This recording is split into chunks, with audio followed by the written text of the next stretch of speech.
to Olive Board. So yesterday we discussed part 1 of this. Now this is part 2. Top 300 GA questions का IBPS RRB clerk mains के लिए जो important है. इसमें हमने union budget और इकोनॉमिक सर्वे से भी एसोसिएटेड क्वेश्चन डाले जो इम्पोर्टेंट है बिकॉज यूनियन बजट और इकोनॉमिक सर्वे से भी क्वेश्चन आ सकते हैं. चैनल जरूर सब्सक्राइब करें and don't forget to hit this bell icon. RRB mains special bolt है जो आप डाउनलोड कर सकते हैं जिसका लिंक डिस्क्रिप्शन प्लस कमेंट्स दोनों में है. So first question, the only sector expected to grow this year according to the economic survey 2020-21 is the agriculture sector which is expected to grow by how much %. तो जो इकलौता sector होगा जो grow करेगा इस साल इकोनॉमिक सर्वे 2020-21 के हिसाब से वो है आपका एग्रीकल्चर सेक्टर. ठीक है, तो आपको ये बताना है कि जो एग्रीकल्चर सेक्टर है वो कितना एक्सपेक्टेड है, मतलब वो कितना % एक्सपेक्टेड है कि वो ग्रो करेगा. So that is 3.4% option B. तो वो ग्रो करेगा 3.4%. ठीक है. As per economic survey, what is the projected nominal GDP for financial year 21-22? Economic survey के हिसाब से प्रोजेक्टेड नॉमिनल जीडीपी बतानी है फाइनेंशियल ईयर 21-22 के लिए. GDP is gross domestic product, so that is 15.4% option D. ठीक है, तो वो है 15.4%. As per Economic Survey of India, India's insurance penetration is classified under which of the following category?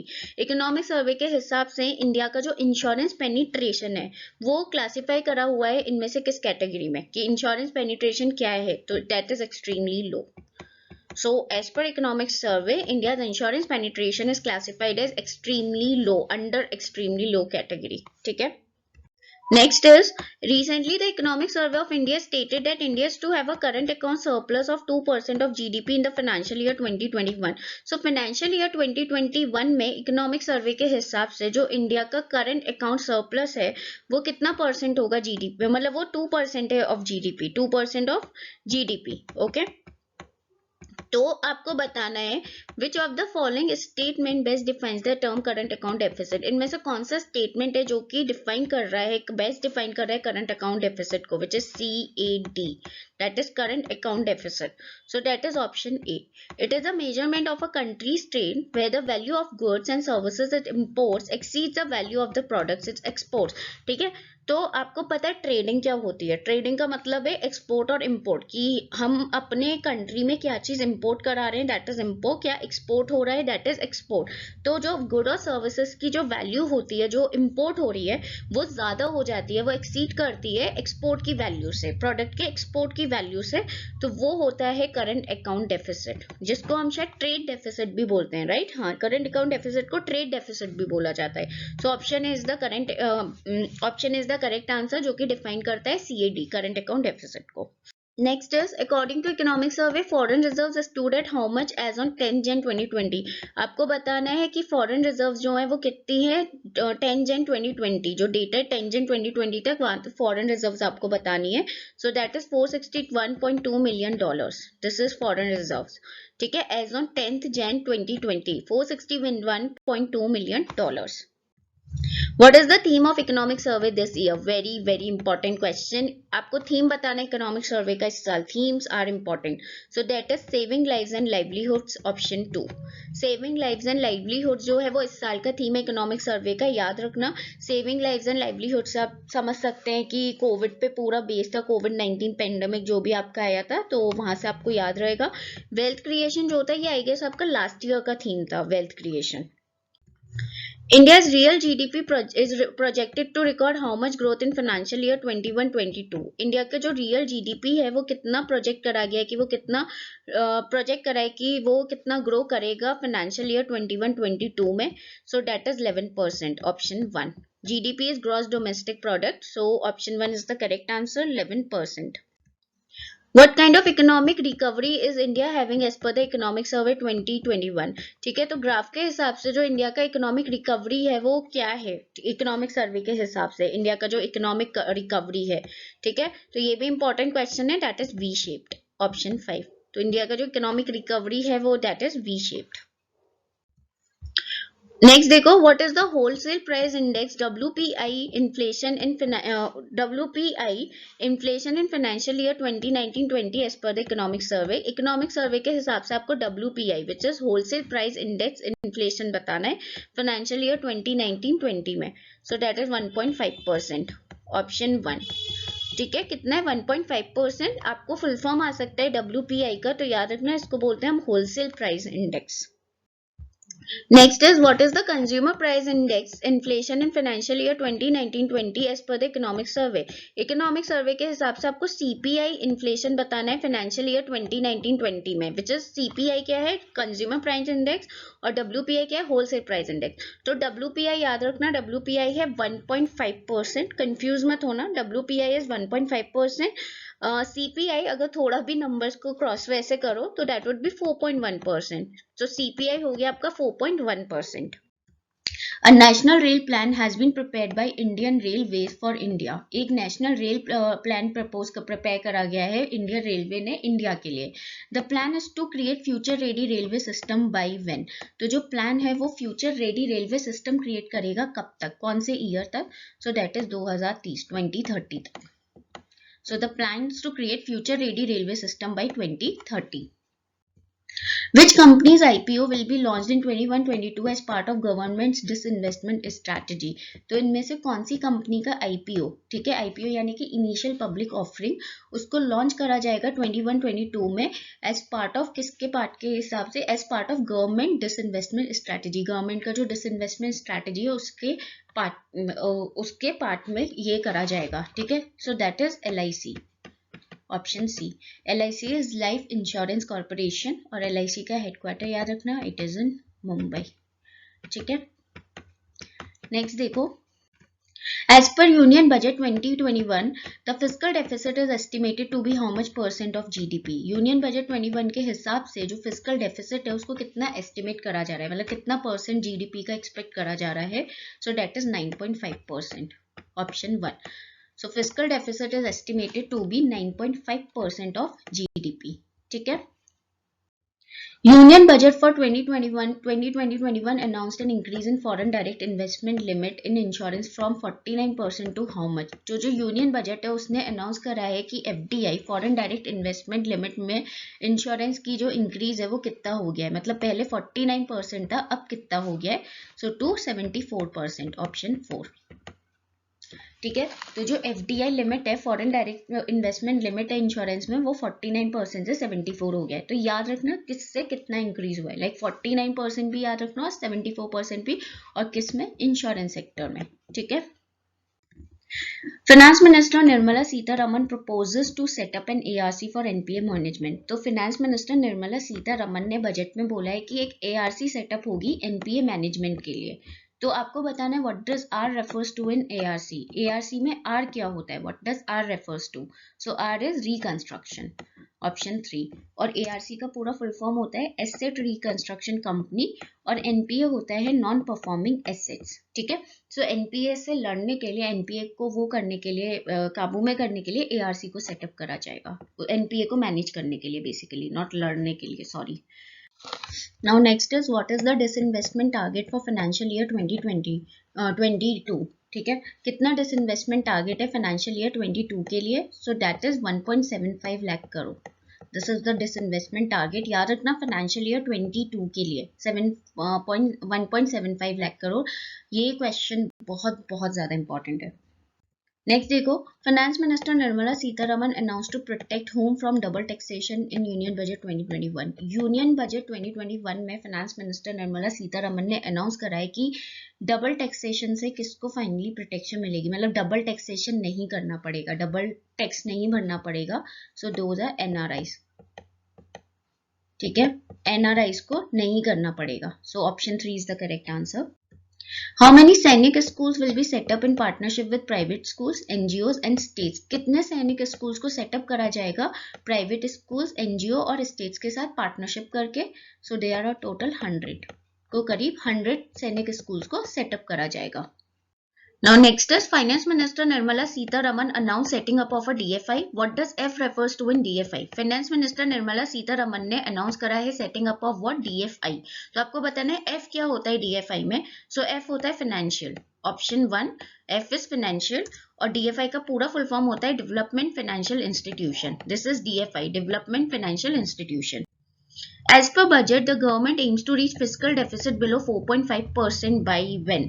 ठीक है, गवर्नमेंट बजट के हिसाब से जो गवर्नमेंट है वो एम कर रहा है कि जो फिजिकल डेफिसिट है वो 4.5% बिलो चला जाएगा. कब तक? ठीक है, कब तक उसने एम करा है ये. सो that is by financial year 26, financial year 26 तक.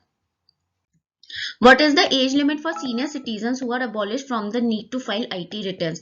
आपको एज लिमिट बतानी है सीनियर सिटीजन्स की जिनको अब नीड नहीं है IT रिटर्न्स फाइल करने की. तो क्या एज का वो रखा है उनके लिए, मतलब कौन सी एज वालों के लिए ये है कि अब उनको IT रिटर्न्स फाइल नहीं करने पड़ेंगे. ठीक है, so that is above 75 years. तो जिनकी उम्र 75 ईयर्स से ज्यादा है, जिन सीनियर सिटीजन्स की, उनको आप इनकम टैक्स फाइल नहीं करना पड़ेगा. इनकम टैक्स रिटर्न जो होते हैं वो फाइल नहीं करना पड़ेगा. As per budget, which of the following has been designated as regulator for gold exchanges? Gold exchanges के लिए इनमें से किसको रेगुलेटर बनाया गया है, कौन रेगुलेट करेगी? ठीक है, सो दैट इज सेबी. जो कैपिटल मार्केट रेगुलेटर है सेबी, वो करेगी. SEBI securities and exchange board of India, जो कि जिसका हेडक्वार्टर है मुंबई में, और ये कैपिटल मार्केट को रेगुलेट करता है and it is a long term market. ठीक है. As per budget, broad gauge to be 100% electrified by when? Budget के हिसाब से जो ब्रॉड गॉज है वो 100% इलेक्ट्रीफाइड हो जाएगी कब तक? So that is by December 2023. दिसंबर 2023 तक ये हो जाएगी इलेक्ट्रीफाइड, 100% इलेक्ट्रीफाइड ब्रॉड गॉज. ठीक है. So first question is, 6 Indian banks picked up a stake in IBBIC, a fintech platform that offers DLT solutions. What does D in DLT stands for? ठीक है, तो 6 Indian bank है जिन्होंने pick करे हैं stake IBBIC में, जो कि एक फिनटेक प्लेटफॉर्म है जो कि DLT सोल्यूशन ऑफर करता है. तो आपको बताना है D क्या होता है DLT में. What does D stands for in DLT? So D is distributed, option A. तो इसका पूरा फुल फॉर्म है डिस्ट्रीब्यूटेड लेजर टेक्नोलॉजी. DLT है डिस्ट्रीब्यूटेड लेजर टेक्नोलॉजी. और जो 6 इंडियन बैंक है वो है State Bank of India, Axis Bank, Indian Bank, Yes Bank and IDBI. ठीक है, so these are the banks. ठीक है, SBI, Axis Bank, Indian Bank, Yes Bank और IDBI. Veteran playback singer Asha Bhosle was awarded the prestigious Maharashtra Bhushan Award for 2021. Who was the first recipient of the award? तो veteran playback singer है आशा भोसले, जिनको Maharashtra Bhushan award मिला है 2021 के लिए. ठीक है, तो आपको बताना है कि पहले रेसिपिएंट कौन रह चुके हैं इस अवार्ड के. ठीक है, सबसे पहली बार ये अवार्ड किसको मिला था? महाराष्ट्र भूषण अवार्ड. तो ये मिला था PL देश पांडे को, यानी कि इनका पूरा नाम है पुरुषोत्तम लक्ष्मण देश पांडे को मिला था. Option D. तो क्वेश्चन आ सकता है कि महाराष्ट्र भूषण अवार्ड 2021 किसको मिला है? तो याद रखना आशा भोसले को. Who is the first Indian to win 2 Olympic medals? ये थोड़ा ट्रिकी क्वेश्चन है. अभी आपको पता है ओलंपिक्स हुए थे, टोक्यो ओलंपिक्स हुए थे, तो पहले इंडियन कौन है जिनको 2 ओलंपिक मेडल्स मिले हैं? तो काफी लोग यहाँ पे आंसर कर सकते हैं PV सिंधु, जो कि गलत है. आंसर है सुशील कुमार, ऑप्शन बी. ठीक है, तो first Indian who receive 2 Olympic medals वो है Sushil Kumar. PV Sindhu is the second Indian who receive 2 Olympic medals, और PV Sindhu first Indian women है जिनको 2 ओलंपिक मेडल्स मिले. So just know the difference. First Indian to receive 2 Olympic medal is Sushil Kumar. First Indian women to receive 2 Olympic medal वो है PV Sindhu. ठीक है. So next is, with which firm did SIDBI tied up to onboard as delivery partners across the country for digital प्रयास? इनमें से किस firm के साथ SIDBI ने टाई अप करा है ऑनबोर्ड करने के लिए अपने डिजिटल पार्टनर्स को across the country for digital प्रयास के लिए? So that is big basket, option E. Big basket, जहाँ पे आपको ग्रोसरीज, फ्रूट्स, वेजिटेबल, इस तरीके का जो आपको सामान मिलता है डेली नीड्स का. So big basket. SIDBI is Small Industries and Development Bank of India. SIDBI का फुल फॉर्म है Small Industries and Development Bank of India. Headquarter याद रखना, SIDBI का headquarter is in Lucknow which is the capital of Uttar Pradesh. Mohammad Mokhber has been named as the vice president of which country? Mohammad Mokhber जो है वो vice president बने इनमें से किस कंट्री के? सो दैट इज ईरान. ठीक है, ऑप्शन ए वो ईरान के वाइस प्रेसिडेंट बने, ईरान की कैपिटल इज तेहरान। ठीक है, काफी राइम कर रहा है तो आपको याद हो जाएगा आराम से, ईरान की कैपिटल है तेहरान। और याद रखना ये वाइस प्रेसिडेंट बने, not president, vice president. Next is India's nuclear power capacity is expected to reach 22,480 megawatts by 2031 from the current how much? India की जो न्यूक्लियर पावर कैपेसिटी है वो एक्सपेक्टेड है कि वो रीच करेगी 22,480 मेगावाट्स 2031 तक, 2031 तक। करंट कितने में, मतलब करंटली अभी कितनी और कितनी इतनी एक्सपेक्टेड है 2031 तक। So that is 6780 megawatts. Option A 6780 megawatts. ठीक है, ONGC supported Ujjwal Abhiyan project which is related to what? ONGC जो है oil and natural gas corporation, वो सपोर्ट कर रहा है कौन सा? उज्जवल अभियान प्रोजेक्ट, जो कि किससे रिलेटेड है? So it is related to handicrafts. Option B handicrafts. Recently, the trio of Priya Gurjar, Parneet Kaur, Ritu Varshini broke world record in which championship? यह ट्रायो है प्रिया गुर्जार, परनीत कौर और रितु वर्षिनी, इन्होंने वर्ल्ड रिकॉर्ड ब्रेक करा है अभी इनमें से कौन सी चैंपियनशिप में? So that is world archery youth championship. World archery youth championship में ये जो ट्रायो है इन्होंने वर्ल्ड रिकॉर्ड बनाया है। ठीक है, नाउ ये क्वेश्चन आ कैसे सकता है? ये क्वेश्चन आ सकता है कि जो प्रिया गुर्जार, परनीत कौर, रितु वर्षिनी ये किस स्पोर्ट्स से एसोसिएटेड है? तो ये क्वेश्चन ऐसे आ सकता है, तो याद रखना आर्चरी। ठीक है, Who among the following has been appointed as the Chief Executive Officer of BARC India? इनमें से कौन सीईओ, चीफ एग्जीक्यूटिव ऑफिसर बने हैं, अपॉइंट हुए हैं बार्क इंडिया के? यहाँ पे बार्क को भाभा एटॉमिक रिसर्च सेंटर मत समझना, यहाँ पे जो बार्क है that is broadcast audience research council. ठीक है, this is BARC, broadcast audience research council. तो जो चीफ एग्जीक्यूटिव ऑफिसर सीईओ बने हैं वो बने हैं Nakul Chopra. Option B. La Ganesan was appointed as the new governor of Manipur after the retirement of whom? ला गणेशन जो है वो अपॉइंटमेंट न्यू गवर्नर बने हैं मणिपुर के, किनके रिटायरमेंट के बाद? तो वो बने हैं नाजमा हेपतुल्ला के रिटायरमेंट के बाद। ऑप्शन बी, नाजमा हेपतुल्ला ने रिटायर हुए गवर्नर पोस्ट से, तो अब बने गए ला गणेशन। ठीक है, आपको कमेंट में बताना है कि मणिपुर के सीएम कौन है, who is the current chief minister of Manipur, और मणिपुर की कैपिटल भी मुझे बतानी है because that is important. Who is the first Indian to win gold in track and field gold in Olympics? इनमें से पहले इंडियन कौन है जिन्होंने गोल्ड जीता है? वेरी इजी, गोल्ड जीता है ट्रैक एंड फील्ड में, ओलंपिक्स में जो ट्रैक एंड फील्ड वाले जो गेम्स है उसमें गोल्ड जीता है, तो वो है नीरज चोपड़ा। Option B. ठीक है, next is Syed Shahid Hakim who passed away recently is related to which of the following sports? Syed Shahid Hakim जिनकी अभी हाल ही में डेथ हो गई है, वो इनमें से किस स्पोर्ट्स से एसोसिएटेड थे? सो वो थे फुटबॉल से, he was a footballer. Option B. ठीक है,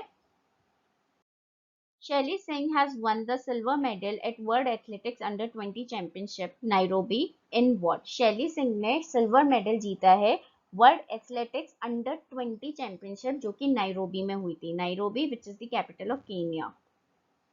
ठीक है, यहाँ पे हुई थी किसमें? तो शैली सिंह ने जीता है लॉन्ग जंप में। Option E. तो क्वेश्चन आ सकता है शैली सिंह किस स्पोर्ट्स से एसोसिएटेड है, तो याद रखना लॉन्ग जंप। ठीक है, और ये भी आ सकता है वर्ल्ड एथलेटिक्स अंडर 20 चैंपियनशिप कहाँ पर हुई, तो याद रखना नाइरोबी में, नाइरोबी कैपिटल है केन्या की। Which of the following banks has given in principle approval to PhonePe to operate as an account aggregator? इनमें से कौन सा बैंक है जिसने in principle approval दिया है PhonePe को कि वो ऑपरेट कर सकता है एक अकाउंट एग्रीगेटर की तरह, कि PhonePe to operate as an account aggregator? So that is RBI, reserve bank of India, जो कि सेंट्रल बैंक है हमारी कंट्री का। RBI का हेडक्वार्टर याद रखना, इट इज इन मुंबई। ठीक है, मुंबई में इसका हेडक्वार्टर है। नेक्स्ट देखो, next is when is women's equality day observed in India? Women's equality day कब मनाया जाता है, तो वो होता है 26 अगस्त को। ऑप्शन बी 26 अगस्त। Who was the captain of the India's women hockey team that represented India in Tokyo Olympics 2020? आपको बताना है जो इंडिया की women hockey टीम जिसने टोक्यो ओलंपिक्स में इंडिया को रिप्रेजेंट करा था 2020 में। ठीक है, तो उसकी कैप्टन कौन थी, तो वो थी Rani Rampal. Option D, Rani Rampal was the captain. Defense Minister Rajnath Singh unveiled Army Sports Institute Stadium named after Neeraj Chopra. Defence minister है राजनाथ सिंह, उन्होंने अनवील करा आर्मी स्पोर्ट्स इंस्टीट्यूट स्टेडियम जो कि नीरज चोपड़ा के बाद रखा गया. नीरज चोपड़ा जिन्होंने ओलंपिक गोल्ड जीता उसके बाद. तो army sports institute stadium named after Neeraj Chopra is located where. तो आपको बताना है कि ये जो आर्मी स्पोर्ट्स इंस्टीट्यूट स्टेडियम है ये कहाँ पर है. So it is in Pune. Option A, Pune. National Film Archive of India's special virtual exhibition of films was launched recently. So, National Film Archives of India की special virtual exhibition of films को launch किया गया हाल ही में. तो आपको बताना है what is the title of the exhibition. इनमें से title क्या था exhibition का. So, it was option D.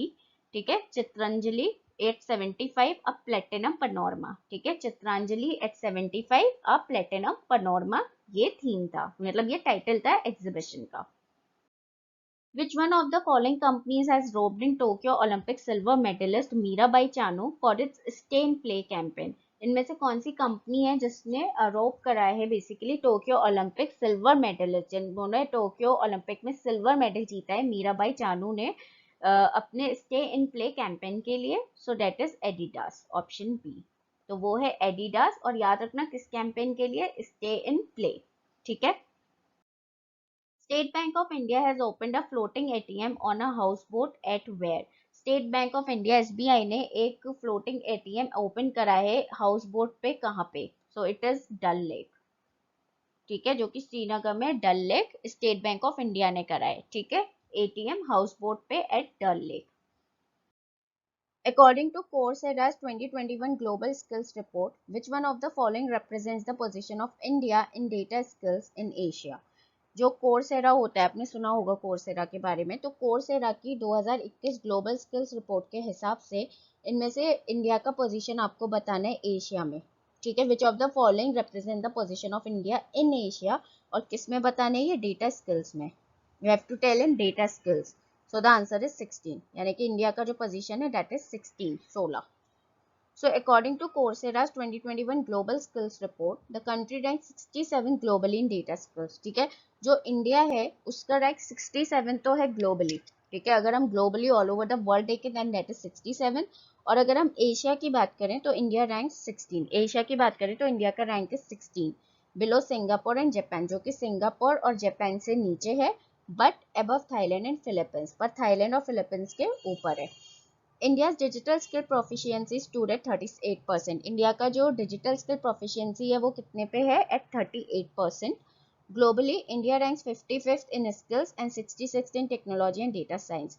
तो अगर हम ग्लोबली बात करें तो डेटा स्किल्स में तो 67th है. स्किल्स की बात करें तो इंडिया का जो रैंक है दैट इज 55th. ठीक है, 55 यानी कि रैंक है स्किल्स में all over the world globally. और 66 in technology and data science. Technology और डेटा साइंस की बात करें तो इंडिया का रैंक है 66. और डेटा स्किल्स की बात करें तो इंडिया रैंक 67. एशिया में बात करें तो India rank 16. Okay. According to International Energy Agency, India's natural gas consumption will rise 4.5% while global demand will rebound by 3.6% in 2021.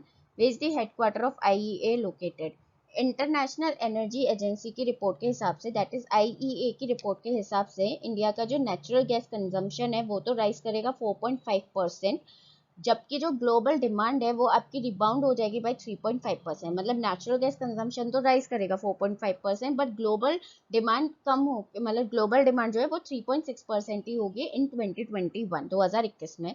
तो आपको बताना है आईईए का हेडक्वार्टर कहाँ पर है, यानी कि इंटरनेशनल एनर्जी एजेंसी का हेडक्वार्टर बताना है कहाँ लोकेटेड है. So it is in Paris, France. ठीक है, ऑप्शन सी पेरिस, जो कि फ्रांस की कैपिटल है. Who among the following minister takes the additional charge as the union minister of the brand new Ministry of Corporation? इनमें से कौन से मिनिस्टर है जिन्होंने एडिशनल चार्ज लिया है, additional charge as union minister of the brand new ministry of corporation, जो brand new ministry of corporation है उसका. So the answer is Amit Shah. Option A. तो वो है Amit Shah. Who among the following nations has appointed N.S. Srinivas Murthy as the first honorary consul general of India? इनमें से कौन सी nation है जिसने अपॉइंट करा है एन.एस. श्रीनिवास मूर्ति को अपना पहला first honorary consul general in India, पहला कॉन्सुल जनरल इंडिया में? सो वो है वियतनाम, ऑप्शन सी। वियतनाम की कैपिटल गाइस याद रखना इंपॉर्टेंट है, Hanoi is the capital of Vietnam और वियतनाम की currency is Vietnamese dong, DONG। ठीक है, Vietnamese dong is the currency and Hanoi is the capital. Amazon India launched its first digital केंद्र where? Amazon India ने अपना पहला digital केंद्र कहाँ पे लॉन्च करा है? Amazon India में, तो याद रखना सूरत, ऑप्शन ए गुजरात, सूरत गुजरात में लॉन्च करा है। ठीक है, so Amazon India launched its first digital केंद्र in Surat, Gujarat as part of its commitment to digitize 10 million Indian micro, small and medium enterprises by 2025।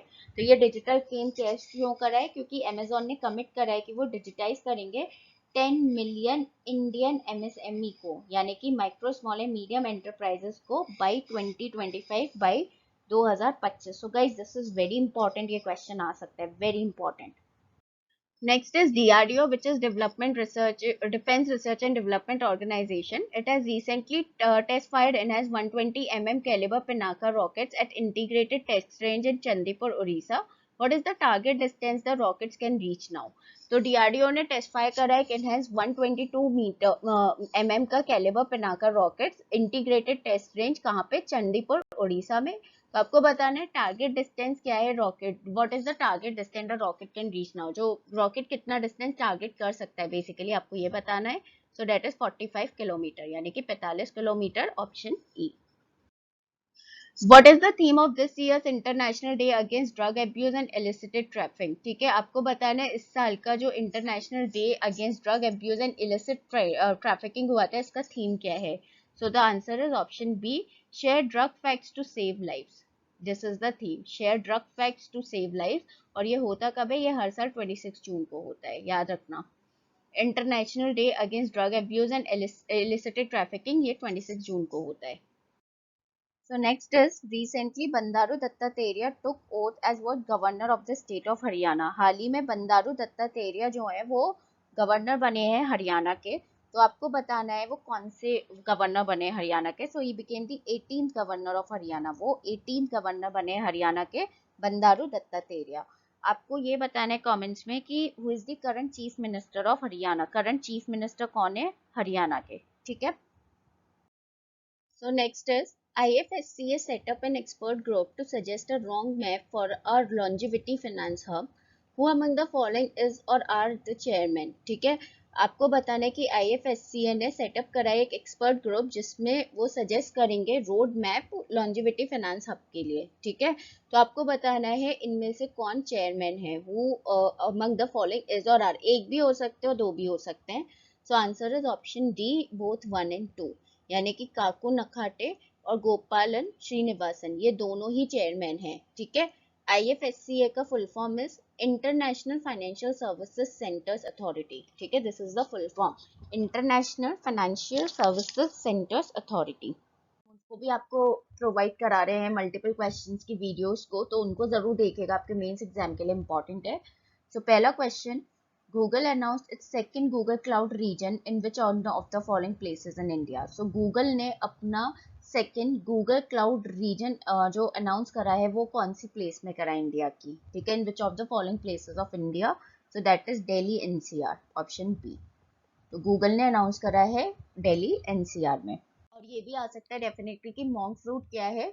तो मॉन्क फ्रूट एक मतलब फ्रूट है चाइना से, जो कि अपनी नॉन कैलोरिक नेचुरल स्वीटनर से की वजह से फेमस है।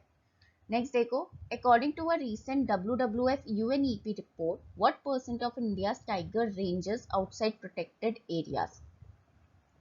तो जो रिसेंट WWF UNEP रिपोर्ट है, UNEP यानी कि यूनाइटेड नेशन एनवायरनमेंट प्रोग्राम, इसकी रिपोर्ट के हिसाब से कितना परसेंट इंडिया के टाइगर रेंजेस का है which is outside protected areas? So the answer is 35%, 35% है। ठीक है, ऑप्शन बी। UNEP जो यूनाइटेड नेशन एनवायरनमेंट प्रोग्राम है, इसका हेडक्वार्टर डेफिनेटली आ सकता है, तो याद रखना इट इज इन नाइरोबी। ठीक है, इसका हेडक्वार्टर है Nairobi which is the capital of Kenya. ठीक है, नाइरोबी में इसका हेडक्वार्टर है जो कि कैपिटल है केन्या की, और केन्या की कैपिटल आ सकती है, तो याद रखना shilling, SHILING, LLING, sorry, shilling is the currency, sorry, currency of Kenya. ठीक है, capital is Nairobi. Which one of the following has recently struck a deal to acquire cyber security firm Risk IQ? इनमें से कौन सा है जिसने deal लिए to deal sign किए टू एक्वायर एक साइबर सिक्योरिटी फर्म में जिसका नाम है रिस्क आईक्यू? ठीक है, रिस्क आईक्यू करके एक साइबर सिक्योरिटी फर्म है, उसको एक्वायर करने के लिए. So that is Microsoft, option A. So the answer is Microsoft. The first question is, World Drug Report released by the UN Office on Drugs and Crime said 275 million people use drugs worldwide in 2020.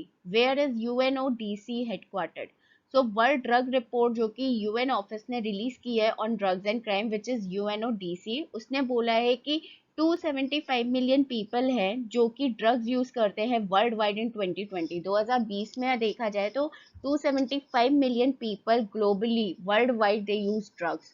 तो आपको बताना है UNODC का headquarter कहाँ पर है. Where is the headquarter of UNODC? So it is in Vienna, option D. तो इसका हेडक्वार्टर है वियना में. ठीक है, Vienna which is in Austria. Okay. The International Financial Services Center Authority has formed a committee to explore avenues for ship financing and leasing. Who is the chairman of the committee? जो IFSC है which is International Financial Services Centers Authority, उसने form की एक committee avenues को explore करने के लिए ship financing और लीजिंग के लिए. तो आपको बताना है who is the chairman of the committee. इस कमिटी के चेयरमैन कौन है? तो the answer is Vandana Agarwal, option B. तो जो वंदना अग्रवाल है ये इस कमिटी की चेयरमैन है. ठीक है. So the first question is, Raja Parva, a 3-day festival celebrating womanhood, is being celebrated across which state? तो राजा परबा करके ये एक 3-day फेस्टिवल है जो कि womanhood को सेलिब्रेट करता है. ठीक है, इट सेलिब्रेट्स womanhood. तो वो किस स्टेट में मनाया जाता है? Is being celebrated across which state? So it is celebrated in Odisha, option D. तो ये उड़ीसा में मनाया जाता है. So Raja Parva, a 3-day festival celebrating womanhood, is being celebrated across Odisha. The term Raja is derived from राजसवाला. ठीक है, तो ये जो टर्म है राजा, ठीक है, राजा परबा में तो राजा जो है वो डिराइव करा गया है एक टर्म है राजसवाला वहां से, जिसका मतलब होता है मेंस्ट्रुएटिंग वुमेन. ठीक है, and during the medieval period में the festival became popular as an agricultural occasion remarking the worship of Bhudevi who is the wife of lord Jagannath. तो मीडिवल पीरियड में ये जो फेस्टिवल था ये काफी पॉपुलर हो गया था एक एग्रीकल्चरल ओकेजन के उसमें फॉर्म में, जो कि रिमार्क करता था वर्शिप ऑफ भूदेवी जो कि वाइफ थी लॉर्ड जगन्नाथ की. ठीक है, आप लोगों ने लॉर्ड जगन्नाथ का नाम सुना ही होगा, तो उनकी ये वाइफ थी Bhudevi. Private lender ICICI bank has recently announce the launch of ICICI stack for home. Private lender जो है ICICI बैंक उसने अनाउंस करा है ICICI स्टैक किसके लिए? It has announce the launch of ICICI stack for home, so for corporates, option D. ठीक है, तो ये कॉर्पोरेट्स के लिए अनाउंस करा है ICICI स्टैक फॉर कॉर्पोरेट्स. ठीक है गाइस, अगेन कमेंट्स में आपको मुझे ICICI का फुल फॉर्म बताना है. ठीक है, हेडक्वार्टर ICICI का मुंबई में और IDBI का जो अभी हमने डिस्कस करा था वो भी मुंबई में. So in the comment section you have to tell me both the things कि ICICI का फुल फॉर्म क्या है और IDBI का फुल फॉर्म क्या है. ये दोनों मुझे क्वेश्चंस आपको कमेंट में बताने हैं. So first question is, which of the following country topped the global financial attractiveness rankings for third consecutive year? इनमें से कौन सा कंट्री है जिसने टॉप करा है global financial attractiveness ranking third consecutive year, मतलब थर्ड तीसरी स्ट्रेट बार, मतलब straight times, you know, third मतलब this was the third time जब वो उस कंट्री ने टॉप करा है और उससे पहले वो 2 बार और कर चुकी है, that to in a row. तो the answer is Bahrain, option E, Bahrain. मैं नहीं बताऊंगी, you have to tell me in the comment section that what is the capital and currency of Bahrain. आपको मुझे कैपिटल और currency बतानी है इसकी. ठीक है. Which among the following nations have recently signed a bilateral alliance on hydrogen production and trade to try to facilitate a renewable energy-based hydrogen supply chain between the two countries? इनमें से कौन सी nation है जिन्होंने हाल ही में एक bilateral alliance sign करा है hydrogen production पे और साथ ही साथ trade to try to facilitate a renewable energy based hydrogen supply chain between two countries? So वो 2 कंट्रीज हैं Germany and Australia, option C. Now next is, according to a report, India can save 3.11 trillion worth of fuel used in logistics till 2050. Which of the following is one of the creators of the report? So report के हिसाब से जो India है वो save कर सकता है 3.11 trillion fuel जो कि लॉजिस्टिक्स में यूज करता जाता है टिल 2050, यानी कि कब तक, 2050 तक, 2050 तक। तो आपको बताना है कि ये जो रिपोर्ट है उसके वन ऑफ द क्रिएटर्स कौन है, मतलब there many creators, you have to tell one of the creators कौन है इनमें से उस रिपोर्ट के। सो वो है NITI Aayog, option B.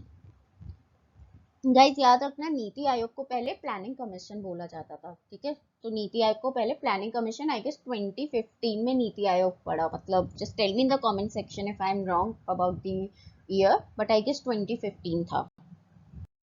Next is, India has recently signed a pact with which of the following nation for cooperation on the recruitment of Indian workers?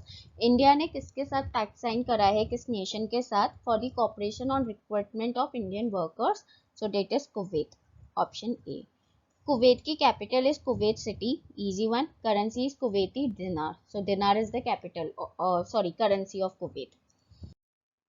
Which of the following NBFCs acquired a 54% stake in Paymetrics? इनमें से कौन सी NBFC है, यानी कि non bank financial company, जिसने 54% acquire करा है Paymetrics में? So that is Muthoot finance limited, option B. तो वो जो NBFC है उसका नाम है Muthoot finance limited. NBFC is non banking financial company, ठीक है। NBFC और बैंक के बीच में क्या डिफरेंस है, ये इंपॉर्टेंट है क्योंकि आपसे एग्जाम में पूछ लिया जाता है कि what is the difference between an NBFC and a bank, ठीक है। इंटरव्यू में ये क्वेश्चन बहुत ज्यादा पूछा जाता है, ठीक है। So gold loan company Muthoot finance क्या है, ये गोल्ड लोन कंपनी है which has picked up a 54% in stake in Hyderabad based fintech startup Paymetrics by buying out existing investors as part of its added focus on the digital payment segment. तो जो Paymetrics है ये आपका Hyderabad based fintech startup है, याद रखना, it is a fintech startup जो कि हैदराबाद बेस्ड है। So Paymetrics was set up in 2016 with a vision to streamline property rent payments and rent collection for tenants and landlords. So Paymetrics जो है ये 2016 में, 2016 में सेटअप हुई थी, जिसका विजन है स्ट्रीमलाइन करना स्ट्रीमलाइन प्रॉपर्टी रेंट पेमेंट्स, ठीक है, और साथ ही साथ रेंट कलेक्शन टेनेंट्स और लैंडलॉर्ड्स के लिए, ठीक है।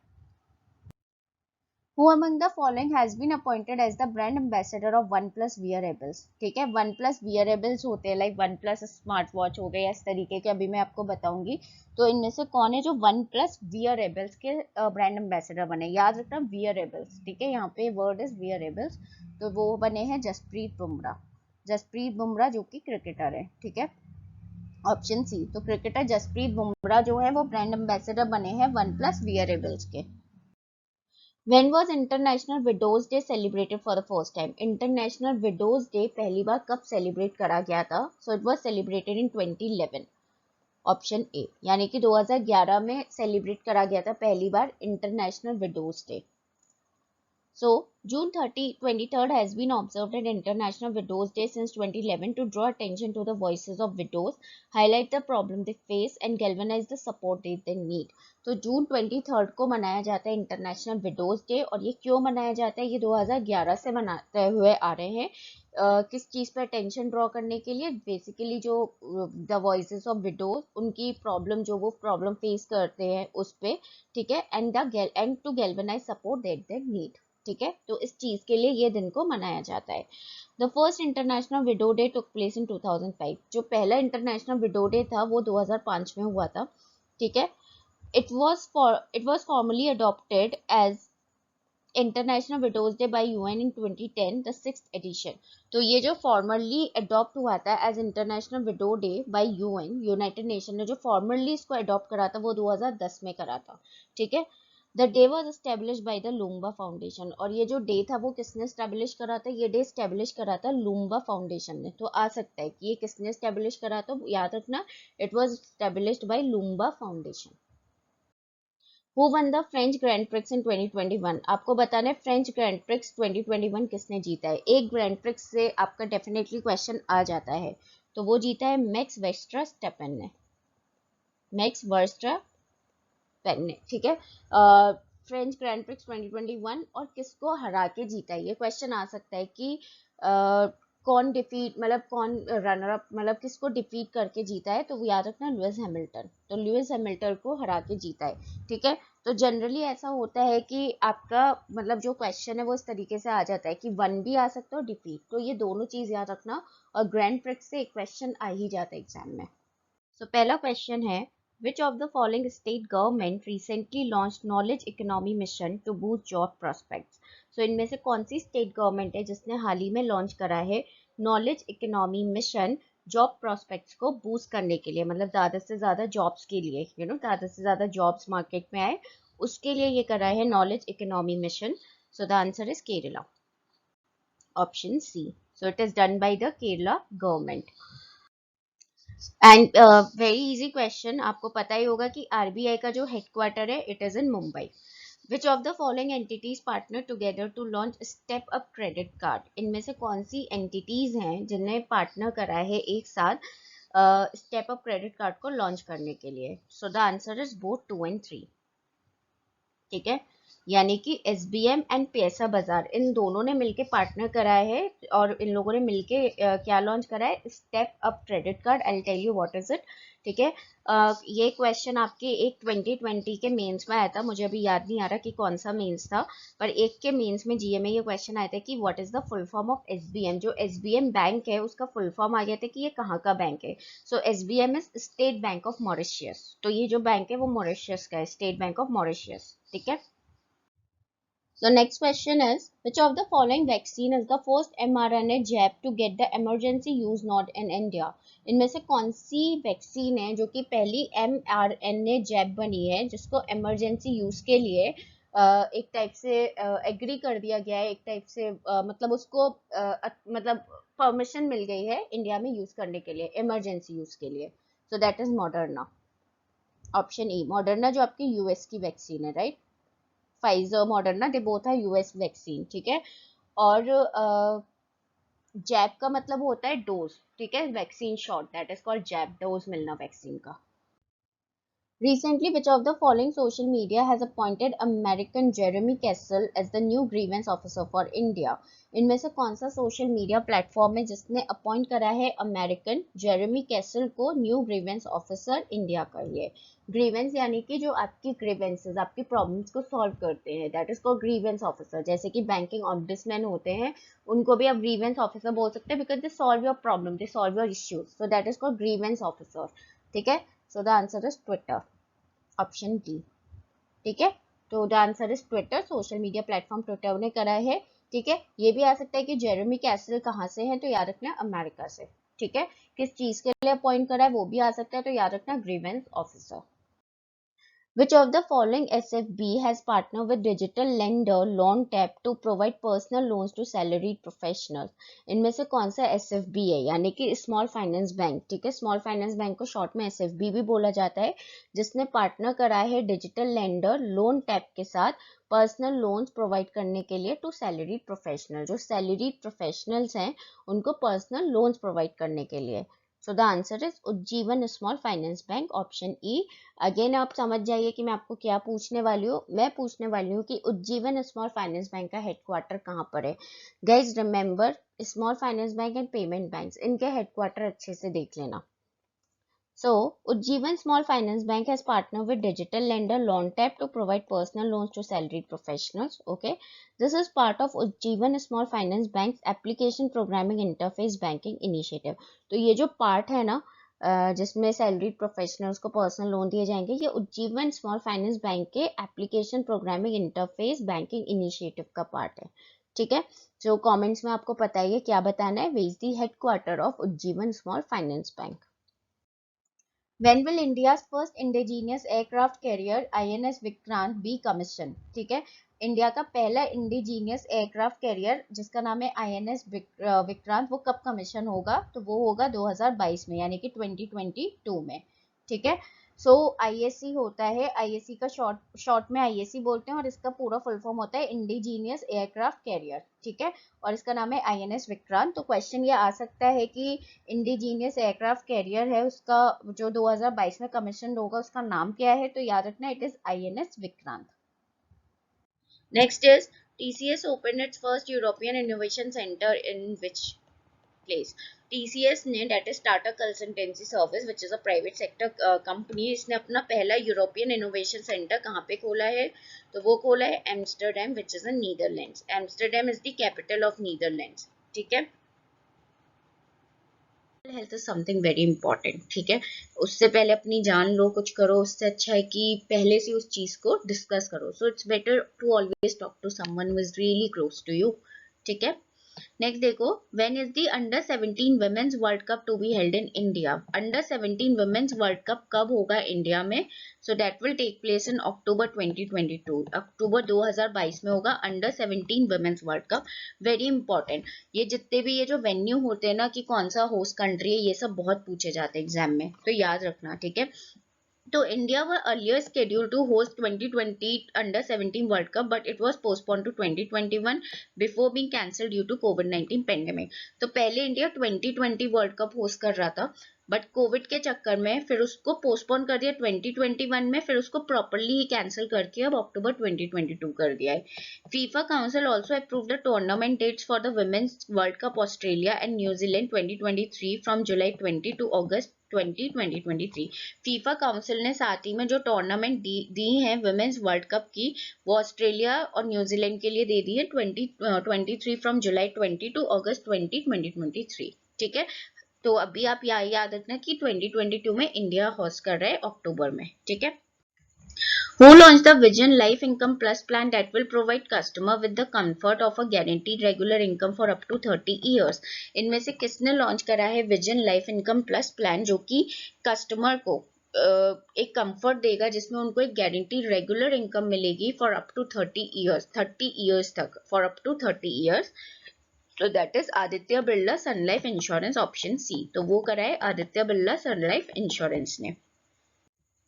With which sport is OP Bharadwaj, a recipient of Dronacharya Award, who passed away recently, associated with? तो इनमें से कौन से स्पोर्ट से ओपी भारद्वाज, जो कि जिनको द्रोणाचार्य अवार्ड मिल चुका है, he was a recipient of Dronacharya award, उनकी डेथ हो गई है, वो एसोसिएटेड थे, आपको ये बताना है. So he was associated with boxing, वो बॉक्सिंग से एसोसिएटेड थे, ऑप्शन सी. ठीक है. आपको ये पता होना चाहिए, क्वेश्चन आ सकता है कि द्रोणाचार्य अवार्ड जो है वो किस फील्ड में मिलता है. ठीक है, किस फील्ड में ये अवार्ड प्रेजेंट करा जाता है, तो ये मिलता है कोचेस को. जो स्पोर्ट्स कोचेस होते हैं ना, उनको ये अवार्ड मिलता है. तो ओपी भारद्वाज जो है वो बॉक्सिंग कोच रह चुके हैं. ठीक है. Who acquired 100% stake in ONGC Mangalore Petrochemicals Limited? इनमें से किसने 100% स्टेक एक्वायर करा है ONGC Mangalore Petrochemicals Limited में? So that is option E, Mangalore Refinery and Petrochemicals Limited. Very easy to remember, Mangalore Refinery and Petrochemicals Limited. So Mangalore Refinery and Petrochemicals Limited, जिसको हम बोलेंगे short में MRPL, it has acquired a balance of 0.0002% equity holding of ONGC Mangalore Petrochemicals Limited, which is a subsidiary of ONGC. ठीक है. तो ONGC Mangalore Petrochemicals Limited, जिसको हम short में OMPL बोलेंगे, इसको we will say OMPL. ये क्या है? ये एक सब्सिडरी है ओएनजीसी की. ओएनजीसी मतलब oil and natural gas corporation की. OMPL has now become a wholly owned subsidiary of MRPL upon holding 100% share. तो 100% स्टेक वो कर लिए हैं, तो इसीलिए जो ओएमपीएल है वो होली ऑन सब्सिडरी बन गई है एमआरपीएल की, यानी कि Mangalore refinery and petrochemicals limited की. Which state or union territory claims second rank in the recent ranking released by Union Ministry of Housing and Urban Affairs based on the progress of the implementation of the Smart City Missions scheme? तो इनमें से कौन सी state और union territory है जिसको second rank मिली है, जो अभी हाल ही में रैंकिंग रिलीज की है union ministry of housing and urban affairs ने, जो स्मार्ट सिटी मिशन की स्कीम से उनकी इम्प्लीमेंटेशन, उनकी प्रोग्रेस जो इम्प्लीमेंट हुई है स्कीम, उनके प्रोग्रेस को देखते हुए ये जो रैंकिंग है वो रिलीज की है. So that is Rajasthan, option B. और अगर हम ये बोले कि टॉप किसने करा है, फर्स्ट है झारखंड, तो याद रखना टॉप करा है झारखंड ने, और बी राजस्थान जो है वो सेकंड पे है. ठीक है. कमेंट्स में मुझे बताना है who is the current union minister of housing and urban affairs. You have to tell me in the comments section. So first question is, which of the following state has retained the top position in the country during 2020-21 in attracting foreign direct investment, that is FDI. तो इनमें से कौन सा state है जिसने retain रखी अपनी top position country में, इंडिया में 2020-21 में फॉरेन डायरेक्ट FDI को अट्रैक्ट करने में, in attracting foreign direct investment? So that is Gujarat, option D Gujarat. ठीक है, तो एफडीआई का यहाँ पे फुल फॉर्म आपसे डेफिनेटली पूछ लिया जा सकता है, फॉरेन डायरेक्ट इन्वेस्टमेंट। एफडीआई एक कीवर्ड है, तो एफडीआई के बारे में भी एक कुछ पूछ सकते हैं कि व्हाट इज एफडीआई। ठीक है, तो कुछ भी ऐसा क्वेश्चन आ सकता है एफडीआई को लेके। So next is, the Ministry of Labour and Employment has announced an increase of variable dearness allowance of temporary central government employees from 1005 to how much per month? तो जो Ministry of Labour and Employment है उन्होंने announce करा है increase DA में, that is called variable DA में, यानी कि वेरिएबल डियरनेस अलाउंस में टेम्पररी सेंट्रल गवर्नमेंट एम्प्लॉयज के लिए। जो टेम्पररी सेंट्रल गवर्नमेंट के एम्प्लॉयज है ना, उनके लिए है ये, जो कि 105 से कितना इंक्रीज कर दिया है पर मंथ। मतलब पहले 105 था, 105 था, अब कितना हो गया है, तो वो अब कर दिया है ₹210, मतलब 210 रुपए कर दिया है, 105 से 210 रुपीज कर दिया है पर मंथ का। ठीक है, Which of the following is the new accounting period of RBI? इनमें से कौन सा न्यू अकाउंटिंग पीरियड है आरबीआई का? सो that is April March, this is new accounting period of RBI. यानी कि the central bank has changed its accounting period, aligning it with the fiscal calendar from this year instead of July-June calendar. तो जो central bank है यानी कि RBI जो है, reserve bank of India, उसने अपना अकाउंटिंग पीरियड चेंज कर दिया है, जो कि फिस्कल कैलेंडर से अलाइन कर दिया है, यानी कि अप्रैल मार्च से, इस साल से, from this year instead of the earlier, जो कि पहले जो कैलेंडर था, पहले जो अकाउंटिंग पीरियड था आरबीआई का, वो था जुलाई जून, और अब कर दिया है अप्रैल मार्च। ठीक है, RBI will transfer 99,122 crore as surplus to the central government for the 9 months ended March 31st, higher than the earmark transfer of 53,511 crore. तो RBI जो है वो ट्रांसफर करेगा 99,122 crore as a surplus to central government को for 9 months, जो कि and होगा 31 मार्च को। ठीक है, यानी कि जुलाई 2022 टू मार्च 2021, जो कि हायर है देन ईयरमार्क ट्रांसफर, जो कि है 53,511 करोड़। ठीक है, Which of the following institution developed MBTAG, India's first indigenous temperature data logger for cold chain management? इनमें से कौन सा इंस्टीट्यूशन है जिसने डेवलप करा MBTAG, इंडिया का पहला indigenous temperature data logger cold chain management के लिए? So that is IIT Ropar, option A IIT Ropar, यानी कि Indian institute of technology Ropar, जो कि आपका पंजाब में है, इट इज इन पंजाब। ठीक है,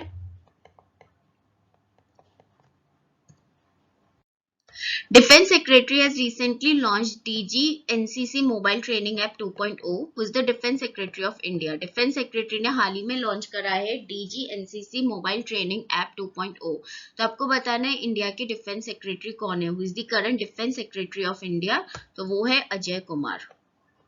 So first question is, Mridul Kumar has been recently appointed as the next ambassador of India to which country? मृदुल कुमार जो है वो हाल ही में अपॉइंट हुए हैं इन नेक्स्ट एम्बेसडर इंडिया के किस कंट्री के लिए? Next ambassador of India to which country? So that is Mexico, option D. You have to tell me in the comment section that what is the capital and currency of Mexico. You have to tell me in the comments. ठीक है, capital और currency मुझे Mexico की बताइएगा। ठीक है, next देखो, who has recently sworn in as the Kerala chief minister for the second time? इनमें से कौन केरला के चीफ मिनिस्टर बने हैं सेकंड टाइम, दूसरी बार? तो वो है पिनरिया विजयन, ऑप्शन ए पिनरिया विजयन। और केरला के अगर हम गवर्नर की बात करें, करंट गवर्नर की, तो वो है Arif Mohammad Khan, he is the current governor of Kerala. India and Oman renewed memorandum of understanding on which two sectors? ठीक है, इंडिया और ओमान ने रिन्यू करा है MOU को, मेमोरेंडम ऑफ अंडरस्टैंडिंग को, इनमें से कौन से दो सेक्टर्स में? So one is the military cooperation and another one is the maritime issues. MM से याद रखना, option C, military cooperation and maritime issues पे। ठीक है, इंडिया एंड ओमान ने, ओमान का कैपिटल याद रखना, दैट्स मस्केट, MUSCAT। ठीक है, this is the capital of Oman, Muscat. ठीक है, Next is, which of the following state or union territory police has launched a vehicle helpline called Covi van to help senior citizens? इनमें से कौन सी state या union territory की police है जो कि एक लॉन्च करा है एक व्हीकल हेल्पलाइन जिसका नाम है कोवी वैन करके सीनियर सिटीजन्स की हेल्प करने के लिए, to help senior citizens. So that is New Delhi, option A. तो नई दिल्ली के जो पुलिस है उन्होंने करा एक व्हीकल हेल्पलाइन जिसका नाम है कोवी वैन करके सीनियर सिटीजन्स को हेल्प करने के लिए. Who has been recently appointed as the 30th president of the Federation of Indian Chambers of Commerce and Industry, FICCI Ladies Organization. ठीक है, तो इनमें से कौन है जो अपॉइंट हुए 38 प्रेसिडेंट फिक्की के, FICCI ladies organisation, that is again FLO. ठीक है, 38 प्रेसिडेंट ऑफ फिक्की, सो वो Ujjwala Singhania, option B Ujjwala Singhania. The Marine Aids to the Navigation Bill 2021 recently passed in Parliament will replace which of the following bills? The Marine Aids to the Navigation Bill 2021 है जो कि हाल ही में अभी parliament में पास करा गया, वो इनमें से कौन से बिल को रिप्लेस करेगा? It will replace which of the following bills? So answer is the Lighthouse Act 1927. Lighthouse Act 1927 ये बिल है. ठीक है, तो जो ये बिल है इसने इस बिल को रिप्लेस करा है, light house act 1927. Which anti-poverty organization released its report title as the hunger virus multiplies? इनमें से कौन सी एंटी पॉवर्टी ऑर्गेनाइजेशन है जिसने रिपोर्ट रिलीज की है जिसका नाम है hunger virus multiplies? So the answer is Oxfam, option E. Oxfam जो ऑक्सफैम एंटी पॉवर्टी ऑर्गेनाइजेशन है जिसने रिपोर्ट रिलीज की है जिसका टाइटल है द हंगर वायरस मल्टीप्लाइज. ठीक है, क्वेश्चन आ सकता है कि किसने रिलीज की है, तो याद रखना ऑक्सफैम ने. So the anti-poverty organization Oxfam in its report titled as Hunger Virus Multiplies said 11 people die of hunger each minute, कि करीब 11 लोग हंगर से भूख से मरते हैं हर minute. And that the number facing famine-like conditions around the globe has increased 6 times over the last year. और जो famine-like conditions जो हैं जो पूरे वर्ल्ड में हो रही हैं, across the globe हो रही हैं, तो जो उनका नंबर है वो भी लास्ट ईयर के कंपैरिजन में 6 टाइम्स इंक्रीज हुआ है. ठीक है, The report listed a number of countries as the worst hunger hotspots. तो रिपोर्ट ने कुछ worst hunger hotspots countries के भी नाम लिस्ट करे हैं जिसमें इंक्लूडेड है Afghanistan, Ethiopia, South Sudan, Syria and Yemen. ये कुछ कंट्रीज हैं which are included in the worst hunger hotspot जो कि रिपोर्ट ने लिस्ट करे हैं. ठीक है, Which of the following institute has developed the country's first rapid electronic COVID RNA test kit called Covey home? इनमें से कौन सा इंस्टीट्यूट है जिसने डेवलप करा है कंट्री का पहला rapid electronic covid RNA test kit called CoviHome? मतलब आप कोवी होम अभी मैं बताऊंगी, आप नाम से वैसे समझ ही गए होंगे कि क्या इसका मतलब हो सकता है. जो कोरोना टेस्ट के लिए जो किट होता है वो करा है, टेस्टिंग किट बेसिकली, तो वो है IIT Hyderabad, Indian institute of technology Hyderabad, option B. Who has been appointed as the CEO of SCL Technologies? इनमें से SCL Technologies, SCL जो कि एक प्राइवेट कंपनी है which is a service based private company जैसे कि TCS हो गई, तो उसके चीफ एग्जीक्यूटिव ऑफिसर कौन अपॉइंट हुए हैं? तो वो हुए हैं C Vijay Kumar, option C. C Vijay Kumar has been appointed as the CEO of SCL Technology. The GI tagged King Chilli Raja Mirchi belongs to which of the following state? जो GI Geographical Indication tagged King Chilli जिसको राजा मिर्ची बोला जाता है वो किस state से belong करती है?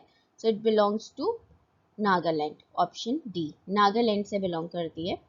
So geographical indication products from the northeastern region, a consignment of Raja Mirchi, also referred to as King Chilli from Nagaland, was exported to London for the first time. तो ये जो consignment था राजा मिर्ची का जिसको king chilli भी बोला जाता है वो नागालैंड से पहली बार एक्सपोर्ट करा गया था लंदन में. ठीक है, याद रखना फर्स्ट टाइम ये लंदन में एक्सपोर्ट करा गया था नागालैंड से. Naga king chili has been considered as the world's hottest chili and is constantly on the top 5 in the list of world hottest chilies based on the Scoville heat units. ठीक है, तो ये जो नागा किंग चिली है ये world की hottest chilli की list में काउंट करी जाती है. It is considered as the world's hottest chilli और ये कॉन्स्टेंटली टॉप 5 पे रहती है वर्ल्ड की हॉटेस्ट चिलीज में. ठीक है, which is based on Scoville heat unit, जो स्कोविल हीट यूनिट्स पे बेस्ड है, ठीक है। Akhilesh Mishra has been appointed as India's High Commissioner to which country? Akhilesh Mishra जो हैं वो अपॉइंट हुए हैं इंडिया के हाई कमिश्नर किस कंट्री के लिए? India's high commissioner to Ireland, option E. तो वो इंडिया के हाई कमिश्नर अपॉइंट हुए हैं to which country, to Ireland, ठीक है। Ravi Kumar Dahiya recently won the Tokyo Olympic silver in which category? Ravi Kumar Dahiya ने टोक्यो ओलंपिक्स में सिल्वर मेडल जीता, ये तो आप सबको पता ही होगा। I think right now everyone is following Olympics, no matter exam में क्वेश्चन है या ना है, but out of interest, right. So उन्होंने जो टोक्यो ओलंपिक्स में सिल्वर मिला है वो ने मिला है 50 kg फ्री स्टाइल रेसलिंग में, 57 kg फ्री स्टाइल रेसलिंग में उनको सिल्वर मिला है, ठीक है, रवि कुमार दाहिया को। तो अभी तक अगर हम बात करें तो इंडिया ने, मतलब अभी पूरी मेडल टैली हमारी खत्म नहीं हुई है, बट अगर अभी तक की मेडल टैली देखें तो इंडिया को 2 सिल्वर मिल चुके हैं, ठीक है। 2 में एक तो रवि कुमार दाहिया को एक सिल्वर मिला है और एक मीराबाई चानू को मिला है। क्वेश्चन ये आ सकता है कि टोक्यो ओलंपिक्स में इंडिया से पहला मेडल किसने जीता और कौन सा मेडल जीता, ये भी आ सकता है। तो Mirabai Chanu one first medal from India Tokyo Olympics में, और कौन सा मेडल मिला है उनको? सिल्वर मिला है, ठीक है। तो 2 तो सिल्वर आ गए। अगर हम ब्रॉन्ज की बात करें तो राइट नाउ ब्रॉन्ज पे देखें तो पीवी सिंधु, जिनको बैडमिंटन में मिला है, इंडियन हॉकी टीम को मिला है, ठीक है, जिसमें इंडियन हॉकी टीम ने 41 ईयर्स के बाद इंडियन हॉकी टीम जीती है। Last time Indian hockey team 1980 में जीती थी, जिसमें गोल्ड मिला था, और वो हुआ था जो आपका ओलंपिक्स था, that was held in Moscow, जो कि रशिया में हुआ था, ठीक है। और एक जो मेडल मिला है ब्रॉन्ज, तो पीवी सिंधु और इंडियन हॉकी टीम दोनों को ब्रॉन्ज मिला, और तीसरा जो ब्रॉन्ज मिला है वो किसको मिला है? वो मिला है लवलीना बोर्गोहेन को, ठीक है, लवलीना बोर्गोहेन को एक ब्रॉन्ज मिला है, ठीक है। तो अभी तक इंडिया की टैली देखें तो 2 सिल्वर हो गए हैं और 3 ब्रॉन्ज हो गए। मतलब if I missed out on any तो आई गेस यही मिले हैं, अगर if I missed out on any गलती से तो बता देना, बट हाँ यही मिले हैं, ठीक है। With which university did Maruti Suzuki partner to train the youth in automobile retail? इनमें से कौन सी यूनिवर्सिटी के साथ मारुति सुजुकी ने पार्टनरशिप की है यूथ को ट्रेन करने के लिए ऑटोमोबाइल रिटेल में? So that is Savitri Phule Pune university, option C, Savitri Phule Pune university. So, India observed National Statistics Day on June 29, who is referred to as the father of Indian statistics. तो India में national statistics day बनाया जाता है 29 of June को। तो आपको बताना है फादर ऑफ इंडियन स्टैटिस्टिक्स किसे बोला गया है, who is referred to as the father of Indian statistics. तो वो है पीसी महालेनोबिस, ठीक है, पीसी महालेनोबिस को बोला गया है फादर ऑफ इंडियन स्टैटिस्टिक्स। और याद रखना national statistics day 29 of June को होता है, 29 जून को। थीम क्या है 2021 का, ये आ सकता है, ये देख लो, बहुत इंपॉर्टेंट है। And hunger, achieve food security and improve nutrition and promote sustainable agriculture, ठीक है। So this is the theme: end hunger, achieve food security, and improve nutrition and promote sustainable agriculture. Market regulator SEBI has introduced the concept of accredited investors in the Indian securities market, where an individual can be an accredited investor if his or her net worth is how much. Market regulator SEBI जो है, जो कि capital market को regulate करता है, उसने introduce करा है कॉन्सेप्ट एक्रेडिटेड इन्वेस्टर्स का इंडियन सिक्योरिटीज मार्केट में, जहाँ पे कोई भी एक इंडिविजुअल एक एक्रेडिटेड इन्वेस्टर हो सकता है अगर उसका नेटवर्थ कितना हो। तो उसका नेटवर्थ अगर एटलीस्ट 7.5 करोड़ हो तो फिर वो एक एक्रेडिटेड इन्वेस्टर हो सकता है।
A joint skilling program tech Saksham is to be launch by whom, ठीक है। एक जॉइंट स्किलिंग प्रोग्राम है जिसका नाम है टेक सक्षम, वो कौन लॉन्च करेगा? तो वो करेगा सैप इंडिया, ठीक है, ऑप्शन बी, जो कि प्राइवेट सेक्टर कंपनी है, एंड ऑल्सो माइक्रोसॉफ्ट। तो ये दोनों लॉन्च करेंगे टेक सक्षम, SAP India, SAP India and Microsoft. एक ये जॉइंट स्किलिंग प्रोग्राम है। The Joint Military Exercise Maidan al-Mohid al-Hindi is held between India and which other country? ये एक जॉइंट मिलिट्री एक्सरसाइज है जिसका नाम है मैदान एल मोहिद अल हिंदी। ये इंडिया और कौन से कंट्री के बीच में है? ठीक है, so that is between India and Saudi Arabia, option D. तो सऊदी अरेबिया और इंडिया के बीच में है। क्वेश्चन ये भी आ सकता है कि इंडिया और सऊदी अरेबिया के बीच में जो जॉइंट मिलिट्री एक्सरसाइज है वो कौन सी है। क्वेश्चन ये भी आ सकता है कि मैदन एल मोहिद अल हिंदी जो है ये इंडिया और सऊदी अरेबिया के बीच में क्या है, क्योंकि जॉइंट मिलिट्री एक्सरसाइज है, आर्मी एक्सरसाइज है, नेवल एक्सरसाइज है, तो इस तरीके से भी आ सकता है। तो याद रखना, it is a joint military exercise, ये एक मिलिट्री एक्सरसाइज है। Now next is a contingent of 101 member of Indian Army will proceed to participate in International Army Games 2021 held in where? तो एक कंटेंजेंट है 101 मेंबर का Indian army के, वो participate करेगा इंटरनेशनल आर्मी गेम्स में 2021 में। 2021 का जो इंटरनेशनल आर्मी गेम्स है उसमें, तो आपको बताना है कि ये जो इंटरनेशनल आर्मी गेम्स है ये कहाँ पे होंगे। तो इट इज हेल्ड है रशिया, ऑप्शन डी। तो कितने इंडियन आर्मी से हैं? 101 मेंबर्स। क्वेश्चन आ सकते हैं कितने इंडियन आर्मी से जा रहे हैं, तो याद रखना 101 मेंबर्स, और ये कहाँ पे होगा? रशिया में, ठीक है। So I hope you people like this session. If you like it, then please hit the like button. Don't forget to share with your friends, and please don't forget to subscribe our channel.